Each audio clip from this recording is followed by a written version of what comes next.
بسم اللہ الرحمن الرحیم۔ آج کی کہانی کا ٹاپک ہے بڑی حویلی۔ اما آخر مسئلہ کیا ہے؟ نفیس الدین نے سچ ہو کر اپنی ماں کی طرف دیکھا اور پوچھا، ارے میاں، کیا اب میں تمہیں یہ بھی بتاؤں کہ مسئلہ کیا ہے؟ دادی جان نے ناک پر اٹکی اینک درست کی اور پھر غصے سے ابو کو گھورا۔ نفیس الدین ایک بڑے وکیل تھے، مگر گھر میں دادی اماں کے سامنے ان کے دلائل عموماً کمزور پڑ جاتے تھے۔ اب بھی وہ ایک بڑی حویلی خریدنا چاہ رہے تھے، مگر درمیان میں دادی جان حائل تھی۔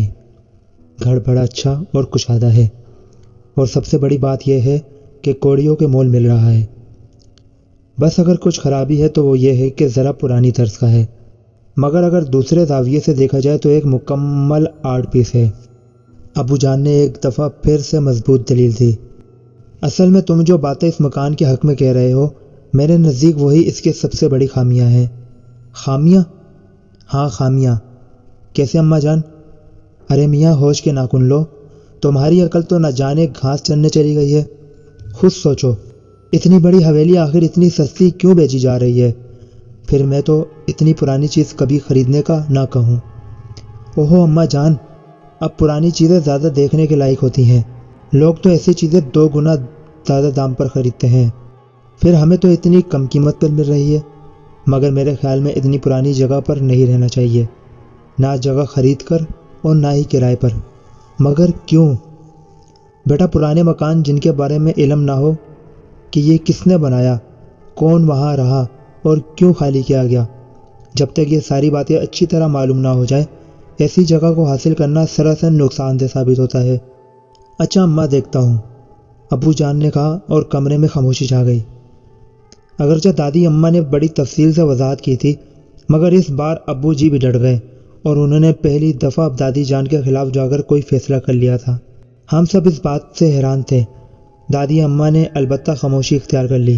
حویلی کے مکمل قبضے کے بعد ہم لوگ وہاں شفٹ ہو گئے۔ حویلی آبادی سے ذرا ہٹ کر تھی، اس لیے کافی پرسکون ماحول تھا، مگر یہ سکون اور یہ خاموشی آنے والے طوفان کا پیش قیمت ثابت ہوئی۔ ہوا یوں کہ بڑی آپا اپنے 2 بچوں کے ساتھ کچھ دنوں کے لیے رہنے کے لیے ہمارے آئیں۔ میں اپنے دونوں بھانجوں کے ساتھ سارا دن کھیلتی رہتی۔ اس دن پھر سے ہم چھپن چھپائی کھیل رہے تھے کہ میں اپنے دونوں بھانجوں کو تلاش کرتے ہوئے حویلی کی اوپری منزل میں چلی گئی۔ ہم جب سے یہاں آئے تھے، گھر کی اوپری منزل بے آباد پڑی تھی، کسی نے وہاں جانے کی زحمت نہ کی، مگر اب جب میں اوپر آئی تو مجھے کچھ غیر معمولی پن کا احساس ہوا۔ میرے قدم غیر ارادی طور پر آگے ہی آگے بڑھنے لگے کہ اچانک میرے دونوں بھانجے مجھ سے لپٹ گئے۔ ارے تم لوگوں نے تو پھر مجھے پکڑ لیا، میں نے خوشگوار لہجے میں کہا تو وہ بولے، آنی چلو یہاں سے۔ ارے چلتے ہیں، میں نے قدم آگے کی طرف بڑھاتے ہوئے کہا تو وہ دونوں میری ٹانگوں سے لپٹ گئے۔ کیا ہوا؟ میں نے حیرت سے انہیں دیکھا، بلکہ غور سے دیکھا۔ ان کا رونگ سفید پڑ رہا تھا۔ میں دیکھ کر گھبرا گئی۔ میں نے ان دونوں کا ہاتھ تھاما اور انہیں لیے نیچے چلی آئی۔ نیچے آتے ہی ان کی ہمت جواب دے گئی اور وہ بے ہوش ہو گئے۔ میں نے دیکھا تو چیخ اٹھی۔ میری چیخ پر آپا، دادی اماں اور اماں بھاگ گئی۔ ہائے، کیا ہو گیا؟ دادی اماں نے سانس درست کرتے ہوئے پوچھا، جبکہ آپا اپنے بچوں پر جھپکی۔ بچوں کا سفید پڑتا رنگ دیکھ کر وہ چلائی، فیری کیا ہوا انہیں؟ انہوں نے مجھ سے سوال کیا تو میں ہکلاتے ہوئے بولی، آپا مجھے نہیں پتا۔ او ہو، یہ سوال جواب بعد میں کر لینا، پہلے اٹھاؤ ان کو، اندر لے چلو۔ میں تمہارے ابو کو فون کرتی ہوں، وہ کسی ڈاکٹر کو اپنے ساتھ لے آئیں گے۔ امی نے غصے سے کہا تو میں نے اور آپی نے انہیں اٹھایا۔ ابو جب ڈاکٹر کو لے کر آئے، وہ ہوش میں آ چکے تھے۔ ڈاکٹر نے انہیں چیک کیا اور پھر کچھ دوائیں دے کر چلے گئے۔ ہم سبھی پریشان تھے کہ آخر یہ ہوا کیا، مگر وہ دونوں کچھ نہ بولے۔ رات کو جب میں سونے کے لیے لیٹی تو وہ دونوں میرے کمرے کی دہلیز میں آ کر کھڑے ہو گئے۔ میں نے انہیں دیکھا تو پیار سے پکارا، ارے ارسلان اور فیضان، باہر کیوں کھڑے ہو؟ اندر آ جاؤ۔ میری پکار پر انہوں نے ایک دوسرے کو دیکھا اور پھر اندر چلے آئے۔ میں نے ان کے چہروں کو غور سے دیکھا، جہاں ابھی بھی نکاہت تھی۔ مجھے ان پر بے ساختہ پیار آیا۔ میں نے ان دونوں کو اپنے پاس بٹھایا اور بولی، کیا بات ہے؟ وہ آنی۔ ارسلان کچھ کہتے کہتے خاموش ہو گیا تو میں جلدی سے بولی، ہاں بیٹا بتاؤ، تمہاری آنی سن رہی ہے۔ وہ آنی جب ہم آپ کے ساتھ کھیل رہے تھے نا؟ ہاں تو پھر؟ اس وقت ہمیں کسی کے رونے کی آواز سنائی دی۔ ہم یہ آواز سن کر ٹھٹکے، یہ کون رو رہا ہے؟ فیضان نے مجھ سے پوچھا۔ شاید کوئی بچہ رو رہا ہے، میں نے اسے کہا، مگر یہ نہ مانا اور بولا، ارے نہیں، یہ کسی بڑے کی رونے کی آواز لگتی ہے، آؤ چلے دیکھتے ہیں کون رو رہا ہے، فیضان نے کہا، اور ہم دونوں سیڑھیاں طے کر کے اوپر آ گئے۔ پھر ہم آگے بڑھ کر خالی کمروں میں جھانکنے لگے۔ ایک دو خالی کمروں کے بعد ہمیں اگلے کمرے میں ایک عورت نظر آئی جس کے کپڑے بہت ہی گندے اور پھٹے ہوئے تھے۔ وہ عورت رو رہی تھی، بین کر رہی تھی۔ آنی ہم نے آج سے پہلے اس عورت کو کبھی نہیں دیکھا تھا، وہ نانو کی کوئی جاننے والی بھی نہ تھی۔ پھر تب تک آپ وہاں آ گئی۔ ارسلان پوری بات سنا کر خاموش ہو گیا تو میں بولی، آپ کو کوئی وہم ہوا ہوگا۔ نہیں آنی، ہمیں کوئی وہم نہیں ہوا، وہ بالکل سچ تھا۔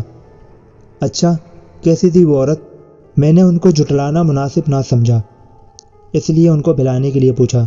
نہ بہت بوڑھی تھی، نہ ہی بہت جوان۔ ہاں، تم لوگوں کو نظر کا دھوکہ ہوا ہے، بھلا ہمارے گھر میں کوئی عورت کہاں سے آ گئی؟ پھر اگر وہ رو رہی تھی تو ہمیں کیوں نہ اس کی آواز آئی؟ پتہ نہیں، ارسلان بولا۔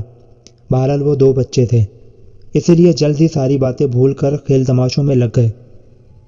میں بھی اس بات کو بھول گئی اور آنے والے دنوں نے کچھ مصروف کر دیا۔ دادی اماں نے گھر میں میلاد رکھوا دیا۔ آس پڑوس میں زیادہ گھر نہ تھے، مگر جتنے تھے ان کی لڑکیاں اور خواتین میلاد میں آئیں۔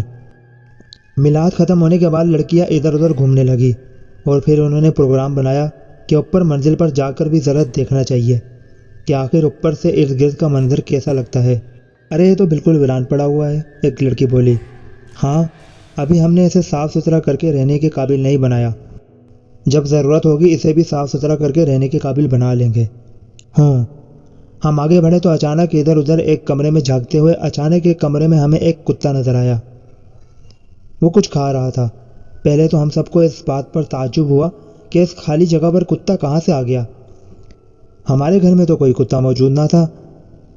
پھر جب ہم سب نے ذرا غور سے دیکھا تو ہماری سٹی گم ہو گئی۔ کتے کا نوالا ایک انسانی ہاتھ تھا، کسی بچے کا ہاتھ، اور کتا ایسا نوچ نوچ کر کھا رہا تھا۔ یہ دیکھ کر ہم سب ایسے خوفزدہ ہوئے کہ الٹے پیر واپس بھاگے۔ گھر کی نچلی منزل پر آ کر میں نے لڑکیوں سے درخواست کی کہ اس بات کا ذکر وہ کسی سے نہ کریں، ورنہ سب خواتین ڈر کر بھاگ جائیں گی اور تقریب کا مزہ کرکرا ہو جائے گا۔ اس وقت تو کسی نے اس کا تذکرہ نہیں کیا، مگر بعد میں نے خود ہی امی کو بتا دیا۔ امی نے ابو کو اس بات سے آگاہ کیا، مگر ابو کو ان باتوں سے کوئی فرق پڑنے والا ہی نہیں تھا، کیونکہ انہوں نے کون سا ان باتوں کو تسلیم کرنا تھا۔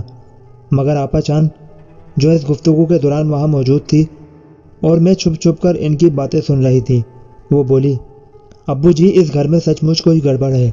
دراصل جس دن بچوں کی طبیعت خراب ہو گئی تھی، اس دن مجھے بڑا تجسس ہوا تھا کہ آخر اوپر ایسا کیا تھا جو بچوں پر اس طرح سے انداز ہوا کہ وہ بے ہوش ہو گئے۔ میں دبے قدموں اوپر چلی گئی۔ ذرا غور کرنے پر معلوم ہوا کہ کسی کمرے سے آواز آ رہی ہے جو مدھم اور ہلکی ہے۔ ذرا دیر بعد میں نے اندازہ لگا کر آواز کا تعقب کیا۔ اب جو میں نے اس کمرے پر دور سے نظر ڈالی تو مجھے ایک شخص کھڑا نظر آیا۔ کمرے میں بس اتنی روشنی تھی کہ میں ہلکا سا سایہ ہی دیکھ پائی۔ اس کا حلیہ بالکل بھی واضح نہ تھا، اس لیے میں اسے دیکھ نہ سکی۔ بس اتنا معلوم ہوا کہ اس کے ہاتھ میں ایک برتن تھا جس میں کوئی چیز تھی اور اسے وہ سامنے پھینک رہا تھا۔ پھر مجھے وہ چیز وصول کرنے والے بھی نظر آ گئے۔ وہ کچھ کتے تھے جو پھینکے جانے والے گوشت کے لوتھڑوں پر چپٹ رہے تھے۔ ذرا کوشش کے بعد ان کی پھینکی ہوئی چیزیں اور انہیں وصول کرنے والوں کی بربریت دیکھ کر میں خوفزدہ ہو گئی۔ وہ چھوٹے چھوٹے ہاتھ تھے، جیسے کسی بچے کے ہاتھ ہوں۔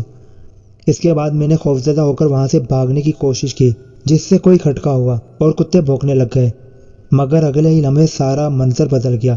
اب وہاں کوئی نہ تھا، بلکہ مکمل خاموشی تھی۔ میں نے واپسی کا خیال ملتوی کر دیا۔ میں کچھ دیر وہاں دم سادے کھڑی رہی، پھر ہاتھ میں پکڑی ٹارچ، جسے ابھی تک استعمال نہیں کیا تھا، جلا کر اس جگہ پر روشنی ڈالی جہاں یہ سب کچھ نظر آیا تھا، مگر اب وہاں کچھ نہ تھا۔ آپا اپنی بات کہہ کر خاموش ہو گئی۔ ایک رات میں نے بھی وہاں کچھ دیکھا تھا، اب وہ آہستگی سے بولے۔ دراصل میں اس رات کسی کیس پر کام کر رہا تھا کہ اچانک مجھے کسی بچے کی رونے کی آواز آئی۔ میں چونک اٹھا، خیال آیا کہ کہیں ارسلان یا فیضان میں سے تو کوئی اوپر نہیں چلا گیا۔ اسی خیال کے تحت میں اٹھا اور سب کمروں میں جھانکا۔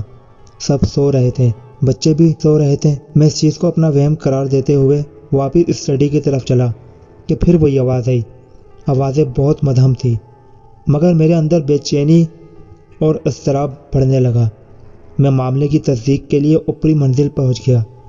اوپر پہنچ کر میں نے محسوس کیا کہ رونے کی آوازیں اب زیادہ بلند ہو گئی ہیں، اور پھر آوازوں کی سمت کا تعین کر کے میں نے ایک کمرے میں جھانکا۔ کمرے میں بہت سے بچے بندھے ہوئے تھے۔ ان کی عمریں لگ بھگ 3 سے 7 کے درمیان ہوں گی۔ ان بچوں پر تشدد کیا گیا تھا، جس کے نتیجے میں وہ زخمی ہو گئے تھے۔ میرا دل چاہا کہ میں آگے بڑھ کر ان کی مدد کروں، اور جب تک میں آگے بڑھتا سارا منظر غائب ہو گیا۔ میرا وہاں رکنا مناسب نہ تھا۔ میں نیچے آ گیا، مگر میں سمجھ چکا تھا کہ یہ کوئی حسابی معاملہ ہے۔ اب جب یہ ثابت ہو گیا ہے کہ یہ حویلی حسابی ہے تو ہم اب یہاں نہیں رہیں گے۔ ابو کی تمام باتیں سننے کے بعد امی نے کہا، مگر نہیں، کیا نہیں؟ کیا بچوں کے ساتھ اب ہمارا یہاں رہنا مناسب ہے؟ تم ٹھیک کہتی ہو، مگر اتنی آسانی سے کیسے چھوڑ دوں؟ صبح اماں سے مشورہ کرتا ہوں۔ اب سب سو جاؤ، ابو نے حکم صادر کیا تو ہر طرف خاموشی چھا گئی۔ ابو واک کر کے واپس آئے تو دادی جان کے کمرے میں چلے گئے۔ ہم سب کو بھی بلا لیا۔ پہلے دادی اماں کو سب کچھ بتایا، پھر بولے، آج واپسی پر محلے کے ایک بزرگ سے سلام دعا ہوئی۔ ان سے اس حویلی کے بارے میں پوچھا تو وہ بولے، ارے میاں، یہاں رہنے کا ارادہ ترک کر دو۔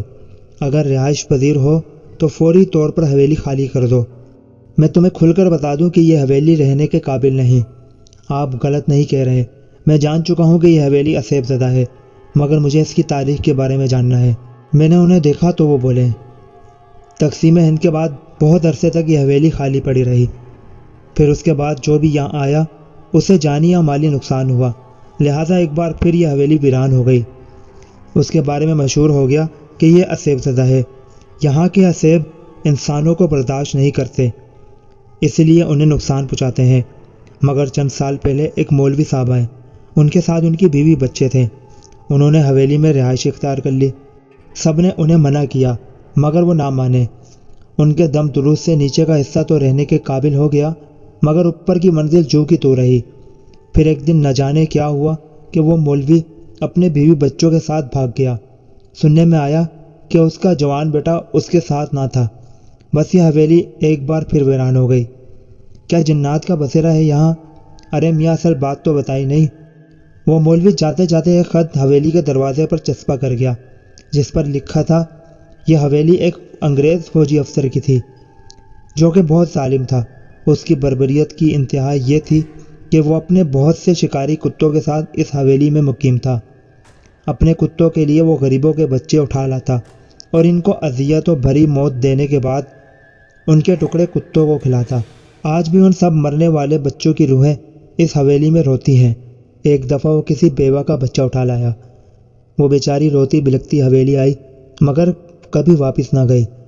اس کی روح بھی یہاں روتی ہے۔ اس کا ظلم جاری تھا کہ تقسیم کا شور ہوا، ہر طرف لہو لہو ہو گیا۔ کچھ دل جلے اس افسر کی حویلی میں گھس آئے اور اس سے موت کے گھات اتار دیا۔ اس کم بخت کی لاش اسی حویلی میں سڑتی رہی۔ اس کے کتے بندھے ہوئے تھے، اس لیے بھوک سے مر گئے، مگر وہ سب آج بھی یہاں ہیں۔ انہوں نے مجھے بتایا اور پھر حویلی خالی کرنے کی تاکید کرتے ہوئے چلے گئے۔